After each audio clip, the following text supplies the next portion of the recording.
Sir, Kannada ಚಿತ್ರರಂಗದಲ್ಲಿ ಇತ್ತೀಚೆಗಾದಂತಹ ಬೆಳವಣಿಗೆ ಬಗ್ಗೆ ಹೇಳಬೇಕು ಅಂತಂದರೆ, ಸೊ ದರ್ಶನ್ ಸರ್ ಒಂದು ಇನ್ಸಿಡೆಂಟ್ ಆಯಿತು. ಅದರಲ್ಲಿ ಅದರ ಬಗ್ಗೆ ಹೇಳೋದಕ್ಕೆ ನಾನು ಕಾನೂನು ತಜ್ಞನೂ ಅಲ್ಲ. ಒಂದು ಕನ್ನಡ ಚಿತ್ರರಂಗ ಆಗಿ, ಯಾಕಂದರೆ ಯಾವುದೇ ಒಂದು ಸಮಸ್ಯೆ ಆದರೂ ಕೂಡ ಯಾರಿಗೆ ಒಂದು ವ್ಯಕ್ತಿಗೆ ಸಮಸ್ಯೆ ಆದಾಗ ಅಥವಾ ವೈರಲ್ ಆದಾಗ ಕನ್ನಡ ಚಿತ್ರರಂಗ ಆಗಿರ್ಬೋದು ಅಥವಾ ರಾಜಕೀಯ ಆಗ್ಬೋದು ಅವ್ರ ಮನೆಗೆ ಭೇಟಿ ನೀಡ್ತಾ ಇರ್ತಾರೆ. ಸೊ ಇದು ಈ ಒಂದು ಇದಾದಾಗ, ಪ್ರಾಬ್ಲಮ್ ಆದಾಗ, ಸೊ ಕನ್ನಡ ಚಿತ್ರರಂಗದವರು ರಾಜಕೀಯದವರು ಯಾರೂ ಭೇಟಿ ನೀಡೋಕೆ ಆಗ್ತಾ ಇಲ್ಲ. ಅಂದರೆ ರೇಣುಕಾ ಸ್ವಾಮಿ ಅವ್ರ ಮನೆಗೆ ಭೇಟಿ ನೀಡೋಕ್ಕೆ ಆಗ್ತಾ ಇಲ್ಲ, ಸಾಂತ್ವನ ಹೇಳೋಕ್ಕಾಗ್ತಾ ಇಲ್ಲ. ಆ ಒಂದು ಪರಿಸ್ಥಿತಿ ಬಂದಿದೆ. ಅದ್ರ ಬಗ್ಗೆ ಗೊತ್ತಿಲ್ಲ ಅದಕ್ಕೆ ಏನೇನು ಕಾರಣಗಳು ಅಂತ.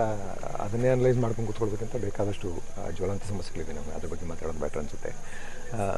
ಅದು ಒಂದು ಈಗ ಅಲ್ಲಿ ಒಂದು ಕಾನೂನು ವ್ಯವಸ್ಥೆಯ ಸಮಸ್ಯೆ.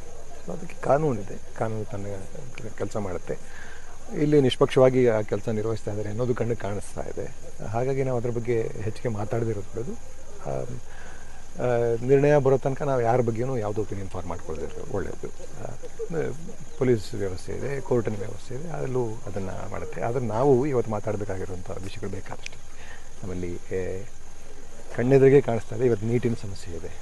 ಸೊ ನೀಟ್ ಸಮಸ್ಯೆಯಿಂದ ಹಿಡಿದು ರೈತರ ಸಮಸ್ಯೆ ಇದೆ, ನಿರುದ್ಯೋಗದ ಸಮಸ್ಯೆ ಇದೆ, ಇವೆಲ್ಲವೂ ನಮಗೆ ತುಂಬ ಮುಖ್ಯ ಆಗುತ್ತೆ. ಸೊ ಅವುಗಳ ಬಗ್ಗೆಯೂ ನಾವು ಮಾತಾಡಬೇಕಾಗ್ತದೆ. ಇದನ್ನು ಓಕೆ, ಇದು ಬರೀ TRP ಅಥವಾ ಆ ಥರದ್ದು ಸಿಗುತ್ತೆ ಅನ್ನೋದು ಮಾಧ್ಯಮ ಮುಖ್ಯವಾಗಿ.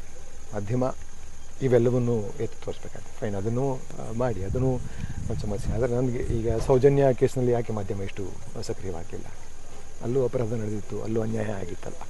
ಸೊ ಎಲ್ಲವನ್ನೂ ನಿಷ್ಪಕ್ಷಪಾತವಾಗಿ ನೋಡುವಂಥ ಒಂದು ದೃಷ್ಟಿಕೋನ ಮಾಧ್ಯಮ ಕೂಡ ಬೆಳೆಸ್ಬೇಕಾಗ್ತದೆ. ನಿಜ, ಇವತ್ತು ಒಂದು ವ್ಯಾಪಾರ, ಸಿನಿಮಾ ಕೂಡ ಒಂದು ವ್ಯಾಪಾರ. ನಾವು ಹೇಳ್ತೀವಿ ಸಿನಿಮಾ ಎಂಟರ್ಟೈನ್ಮೆಂಟ್ಗೋಸ್ಕರ ಮಾಡ್ತೀವಿ, ಬಟ್ ಅದರ ಒಳಗಡೆ ನಮ್ಮ ಮೂಲ ಉದ್ದೇಶಗಳನ್ನು, ಸಮಸ್ಯೆಗಳನ್ನು, ಜನಪರವಾಗಿರುವ ದನಿಯನ್ನು ಕಳ್ಕೊಬಾರ್ದು. ಸೊ ಅದಾಗ್ತದೆ.